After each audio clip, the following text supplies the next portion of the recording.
our media are very much focused on accelerationism and partisanship and exacerbating it. And again, this is not to avoid blame for partisan politicians who also do it.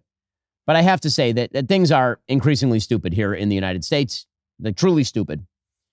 So yesterday, the big story of the day was a rather stupid story. It was led off by a bunch of Democrats.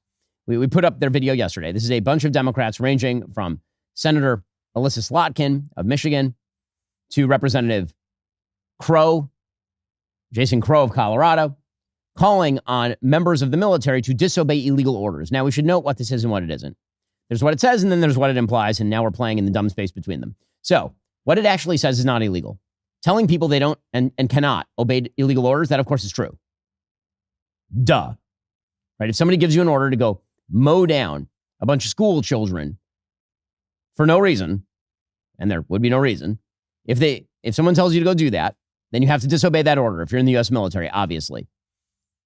Okay, so the question becomes why they filmed that video. And the answer is because the implication is that the Trump administration is routinely giving illegal orders, and thus you should just disobey the Trump administration. So, once again, we are living in stupid land, where Democrats will interpret this video as saying nothing new, and Republicans will interpret this video as saying that members of the military should disobey legal orders, not illegal orders.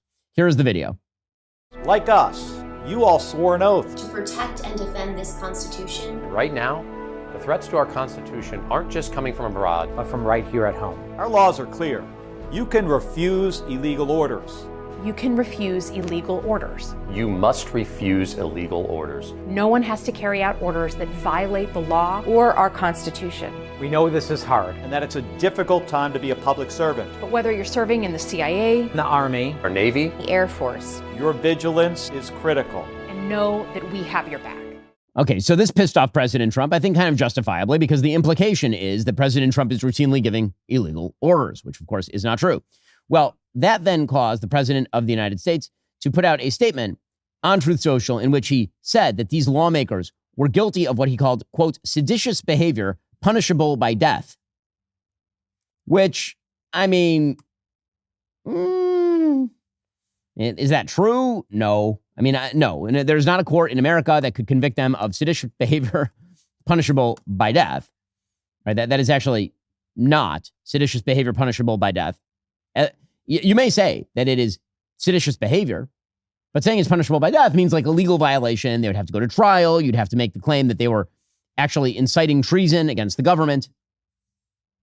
Okay, by the way, unlawfully failing to follow an order is not, in fact, punishable by death, even in the United States military.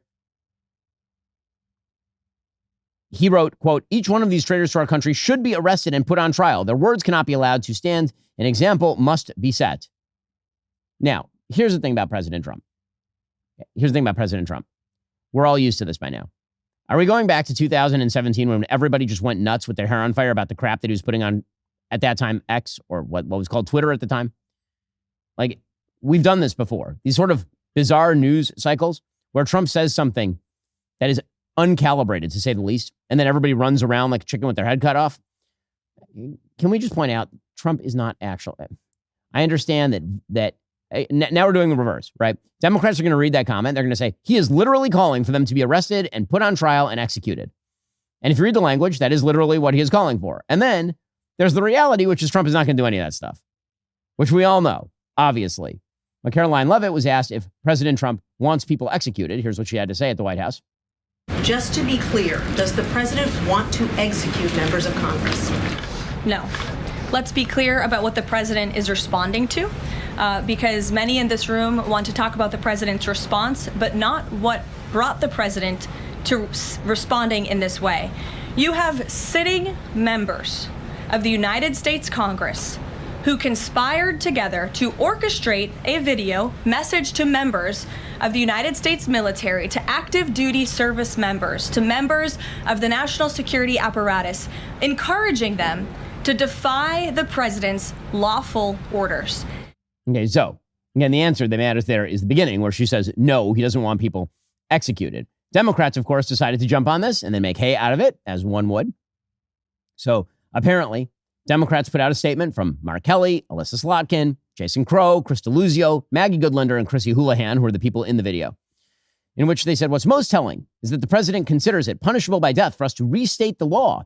Our service members should know that we have their backs as they fulfill their oaths to the Constitution, an obligation to follow only lawful orders. It is not only the right thing to do, but also our duty. So they're going to, rely on the literal thing that they said, which, again, understandable, and they're going to avoid the implication of what they said.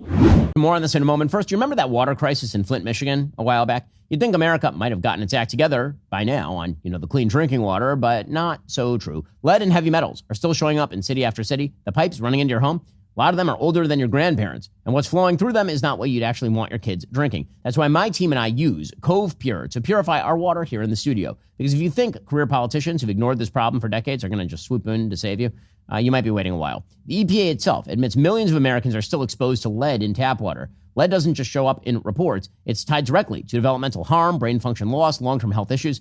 It's not worth the risk. If you think bottled water is the answer, well, turns out studies are finding microplastics and even heavy metals in bottled water as well. Cove Pure makes me feel confident about the water I'm drinking. It's certified to remove up to 99.9% of contaminants, heavy metals, pharmaceuticals, microplastics, the whole list. The best part? You don't have to drill holes or call a plumber. It looks super sleek. Just plug it in, choose hot or cold water instantly. Don't wait around for City Hall to fix century-old pipes. Protect yourself and your family today. Go to covepure.com/Shapiro right now. You can get $200 off for a limited time. Stop trusting bureaucrats with your family's health. Take control with Cove Pure. This is what Representative Crow had to say in his own defense. To be clear, we are not calling on folks right now to disobey any type of unlawful order. Right? There is very real and deep concern about what this president has threatened to do over and over again. There are 3 more years left of this administration. If we are not talking about this and having a conversation about it and demystifying this conversation, we are not fulfilling our duty. We are reminding people that have taken the oath what that oath requires of them to do. Okay, can I just point out this whole controversy is incredibly stupid, like truly stupid. The Democrats put out there something inflammatory. President Trump bit on the inflammatory thing and said something even more inflammatory. And now everybody is just taking their various sides and complaining about it. This is a stupid controversy. Okay, it's a stupid controversy that was generated by the left predominantly. President Trump, again, went too far in his comments, which, I know. We've seen him for 10 years. Come on. Okay, and then everybody went nuts in response. Okay, now, there's sort of a parallel stupid story, and that is that the president and vice president were not actually invited to the funeral for Dick Cheney. So I have a rule about funerals. The family gets to invite who they want. That's my rule about funerals. Nobody gets to make a claim that they should have a seat at somebody else's funeral. That's really, really silly. Now, I have a critique of who the Cheneys invited to the funeral. It actually has nothing to do with Trump and Vance. Okay, I totally understand. If you are Dick Cheney and you opposed Trump and Vance, and Trump and Vance routinely attacked Liz Cheney, and Liz Cheney has a horrible relationship with Trump and Vance, I totally get that. Your dad is dead, and he's in the box in front of you on the stage. You don't want to be looking over and seeing the people who basically destroyed your political career and who you attempted to foster impeachment charges against in President Trump or go after him post-January 6th. I totally get that you don't want that at the funeral, right? I mean, just on a human level, you understand that. I think the bigger question here is why, for example, President Biden was invited.